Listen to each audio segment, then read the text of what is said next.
Coming up on this week's show, author Joelle Tibbets and clinical hypnotherapist Adam S. Adams.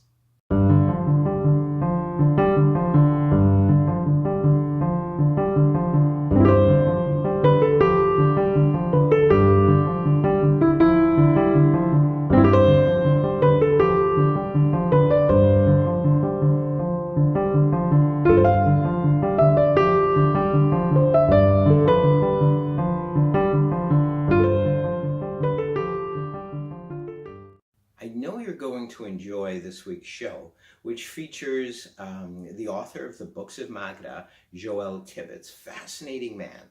And what happened was, it was one of my earliest shows. Something went wrong with my video, and you wouldn't know this, but now you know it. So I had a lot of stills, which I was able to save from the actual video. We did tape close-up and wide shots with Joelle. And yet somehow, mysteriously, I deleted the wide shots of him in the footage, in the interview, and managed to save the close-ups, but the close-ups weren't the same quality. It was a different kind of camera I was using. So I turned them into stills. And so what you're gonna see in this segment, or in this show rather, will be a combination of live action with me speaking and asking him questions, and stills, but his audio answers.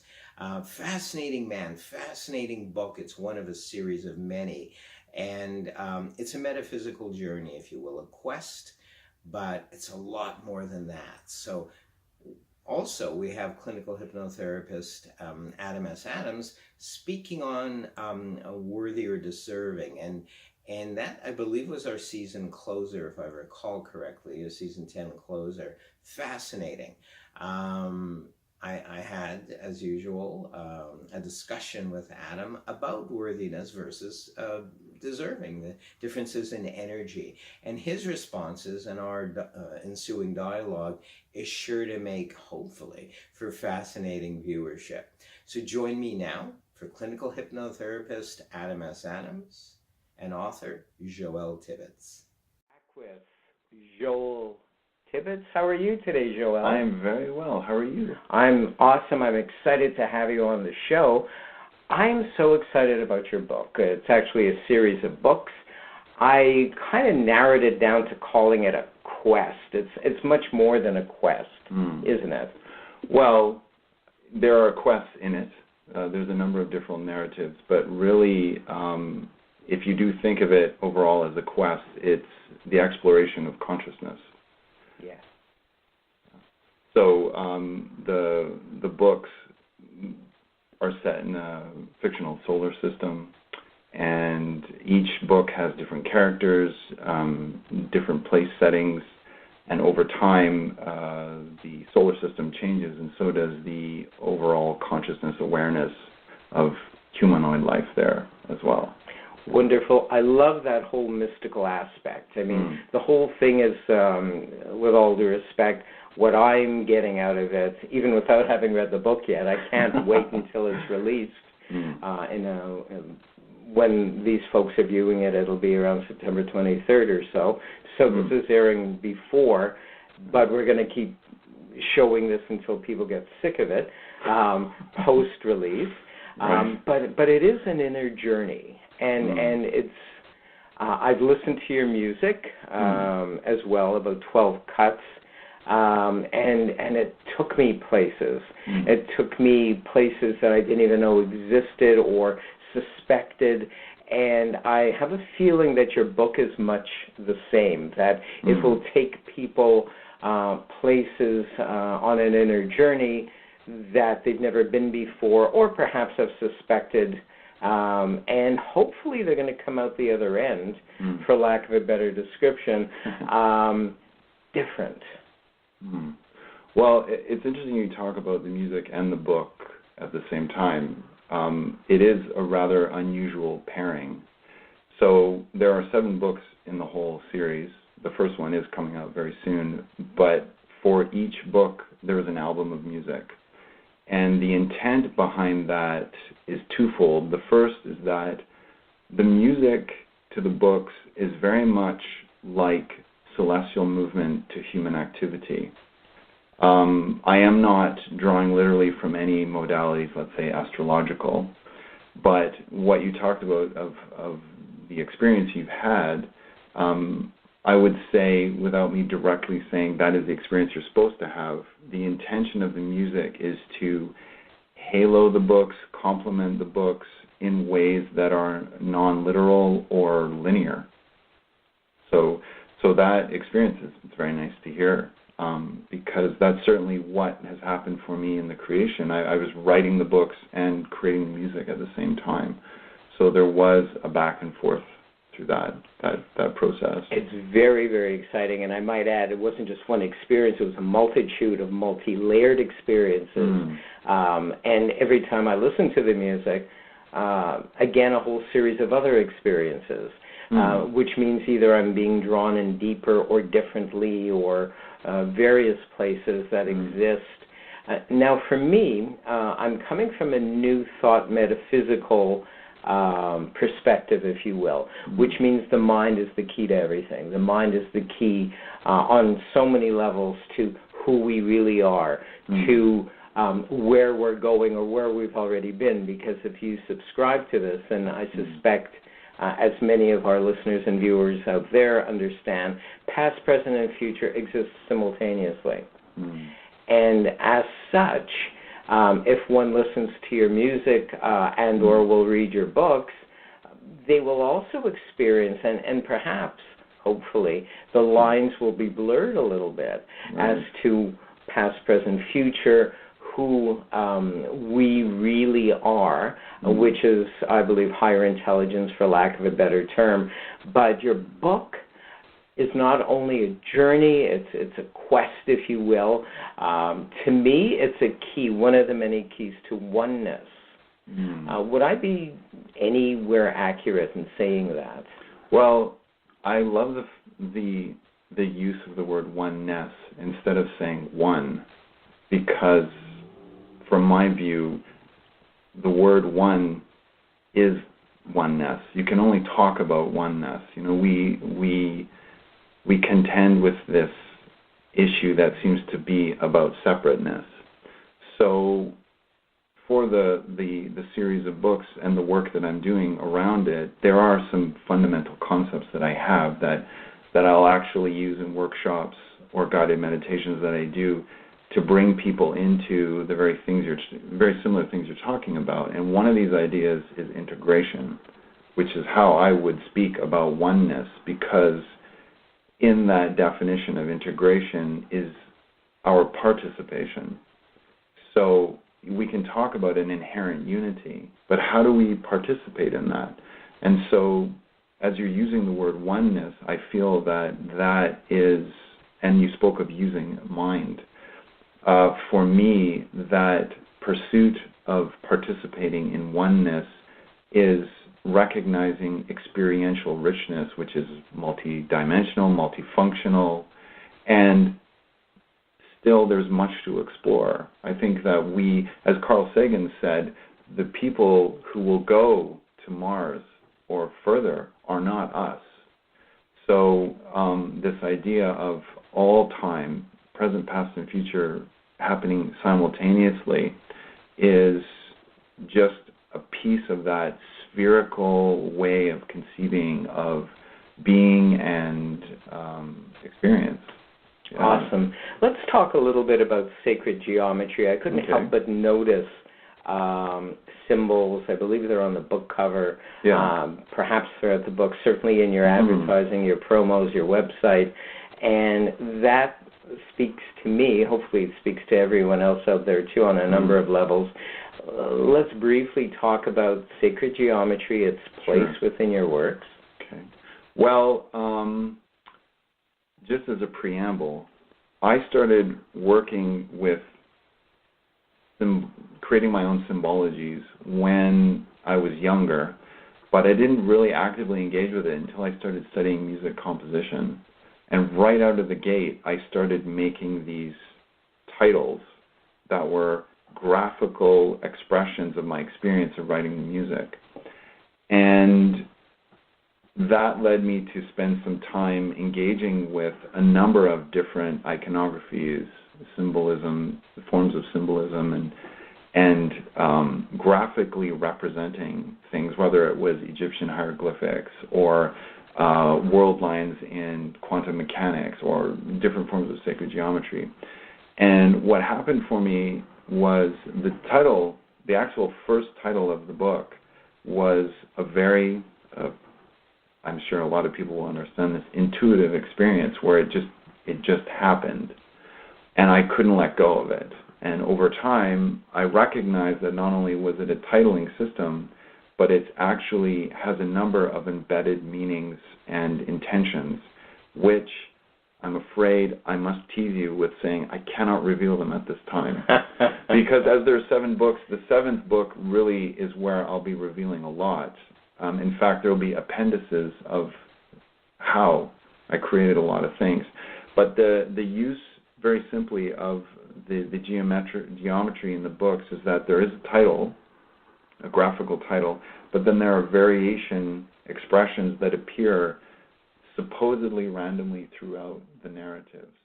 Now in its 11th season, listen and watch Fridays to my podcast and webcast on Spotify, iTunes, SoundCloud, Mixcloud, Spreaker Radio, Blog Talk Radio, Anchor FM, and YouTube. So I want to sink our teeth into this topic of worthy or deserving because I tackled it some weeks or months ago, depending on when you guys are watching this, at a wellness exhibition that I was thankful to be involved with. And when I spoke about worthy or deserving, I differentiated between the energies and where worthy, the concept of worthiness, and deserving are coming from. One is cerebral and one is more emotional. One is cerebral, one is more from the heart, if you will. And then I gave tools, and I spoke about the various levels of the mind, the unconscious mind, that need to be cleaned up, if you will. The trash bin of the mind is a term I and other people use as far as using meditation or self-hypnosis to heal, or to start at least on the journey of self-healing. And that was something we tackled on another show that you were on of mine recently about self-healing. I like to give my clients, patients, and students the responsibility. I like to put it back out to them. I'm merely the facilitator, and then they have to run with it. They either have to do their homework or they have to allow themselves time to look at their life and process whatever tools I gave them or whatever assignments they were given. The healing is kind of up to them. We facilitate it, and that's why I like to call it self-healing, that they heal themselves. We provide the tools, whether it's Reiki or pranic healing, or in my case, the mind treatments or hypnotherapy. In your case, I love NLP. And I love the way you tackle, you see what I did there, I'm segueing already. I love the way you handle NLP, the way it was originally intended. It wasn't a structured thing. It was kind of like suggestibility. It was kind of like, I'm remembering a story that I read a long time ago about the genesis of NLP. I believe it wasn't called NLP back then at that moment.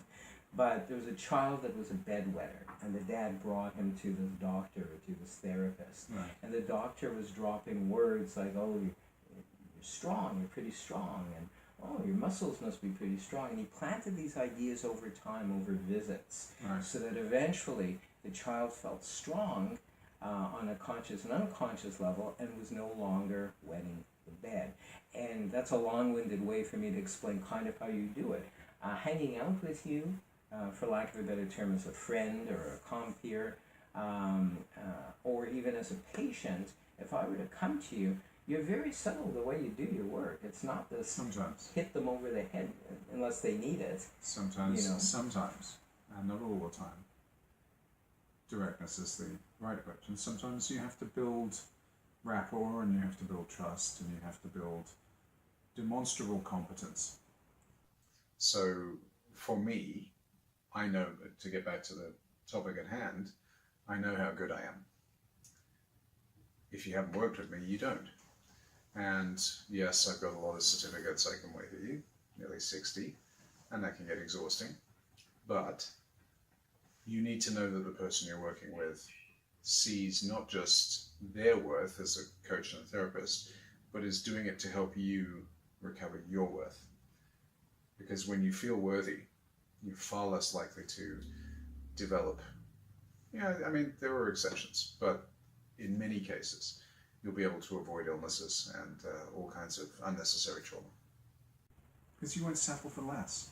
If you feel worthy, you won't take the job you hate. If you feel worthy and deserving, you won't be in that relationship that's settling for the kids or for the money or whatever it is.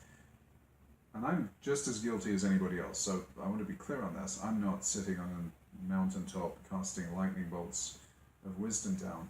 If I have any wisdom, it's because I've made mistakes, and lots of them I might add. And certainly in the business of relationships, lots of them. But I like to learn. And so I like to take setbacks and get some additional training, reframe, get some new perspective, and get out into the field and get my hands dirty again. And that's how it works. So to bring it back to your point, worth is important. It's absolutely critical. Now, worth is, and this is worth mentioning, especially given the zeitgeist, worth is not the same thing as title. Worth is not the same thing as bank balance. Worth is not the same thing as any of the things we normally get. Car, big house. You are, if you're a spiritual or even a religious person, a child of God, or an aspect of God, if you're a more advanced level of theology. You're a tiny piece of God. You have as much right to be here as anybody else. I'm no better than you. I'm no worse than you. We are all aspects of divinity, having an experience of ourselves. And that's our prayer back to the divine. Now, if you're not religious or spiritual, your worth can be determined in a different, more psychological, scientific way, which is that you're not born to be better than somebody. You're born to become your best you.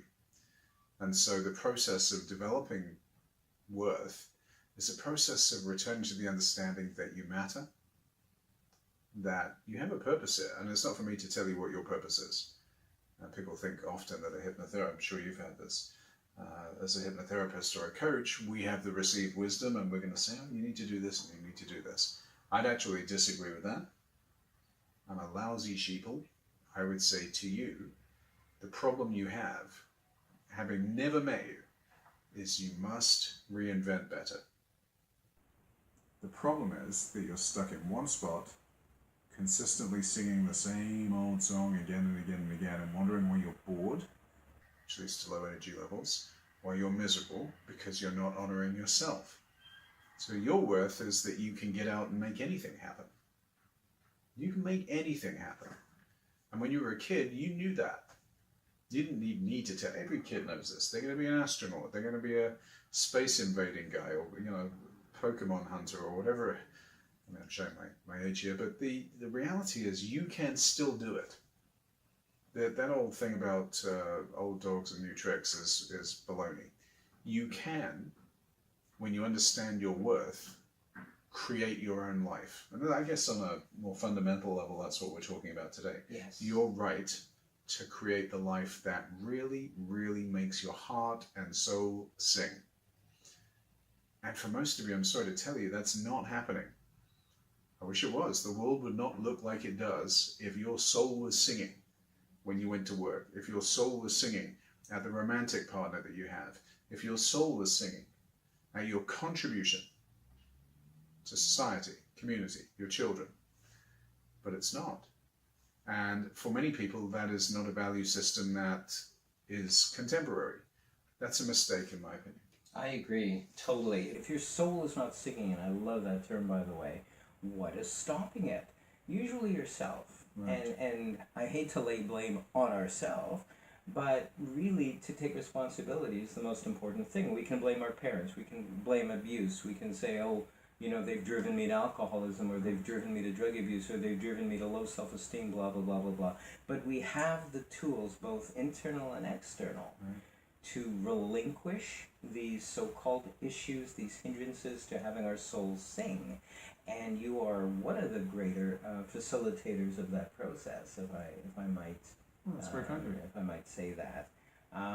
You've been very instrumental, both for myself and a few other people that I know, where you, well, I guess to term it this way is fair enough. You kind of wrung it out of me.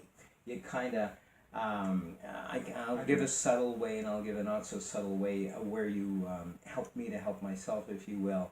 And that was the simple idea most recently, a couple of years ago, of the memes. And for those of you who are not familiar with social media, memes are these sayings that are put up on a nice background on either Instagram or Facebook or Twitter or whatever.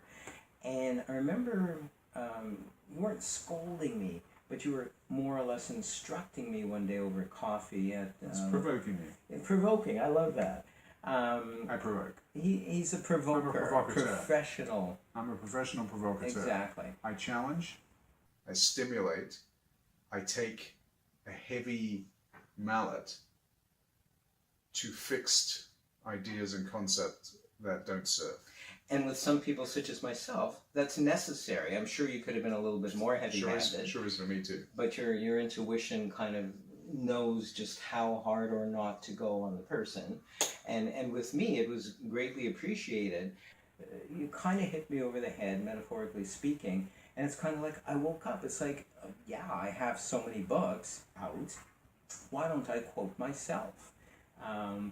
I'd be lying if I didn't say your work didn't inspire me online.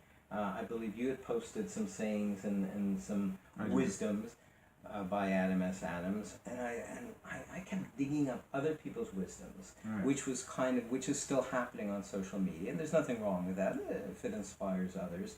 But you more or less said to me, "Hey, Mike, you've got all these books. Surely, or Helen, surely there must be something out of there." And you know what? You got me started. You got me thinking, and I couldn't stop. And the result was not only a couple of years of these memes, these sayings, these whatever you want to call them, of wisdom from myself, but also a collection. I believe, the book is called Higher Thought.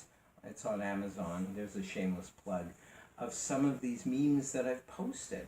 And it's not, I don't know if it was you who was talking recently about dumbing down. No, it was a magician, Probably. a professional magician from Toronto. And I follow him on all social media. And he was saying, do not dumb down. And I'm afraid that I'm guilty of dumbing things down a little bit, because this can be very heady. The subject of hypnotherapy, of philosophy and whatnot, and a lot of people either don't get it or don't want to get it. It's like they just want to feel good, and you deserve to feel good. And we're here to show you how you can feel good or facilitate a way. Let's pull that back a little bit from a moral judgment about what you deserve. That's as a dad. When I talk to my son, oh, you've done this, therefore I'm going to reward you. In fact, most systems of theology are on that basis. They're reward basis. Do this, grab your holy book, attend church twice a week, and when you die, God will love you. I have a different view on that. And it's a psychospiritual thing. As a father, I project my love for my son to God. My son doesn't have to do anything for me to love him. I just love him. Great that he achieves things, great that he's become a wonderful person, but I'm always going to love him. So I have to believe that if there's a higher consciousness, an ultimate spirit, whatever you want to call it, Allah, Jesus, whatever works for you, it has to love me just because I'm me. Now, the important part of that is, we talk about self a lot, but self is an illusion. Self isn't real. Self is the mask you created to deal with reality when you were very, very young.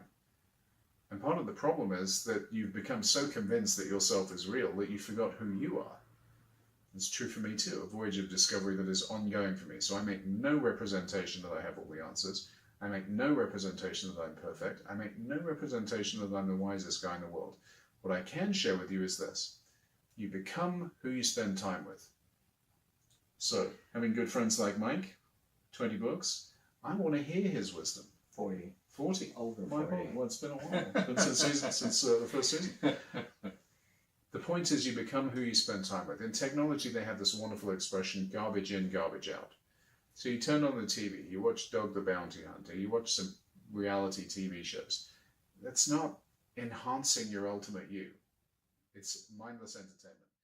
Expand your consciousness and awareness with Dr. Michael's more than 40 paperback books of a self-help, mystical, new thought, and metaphysical nature, available from Amazon.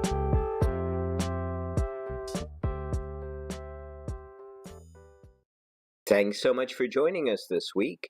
Peace and richest blessings.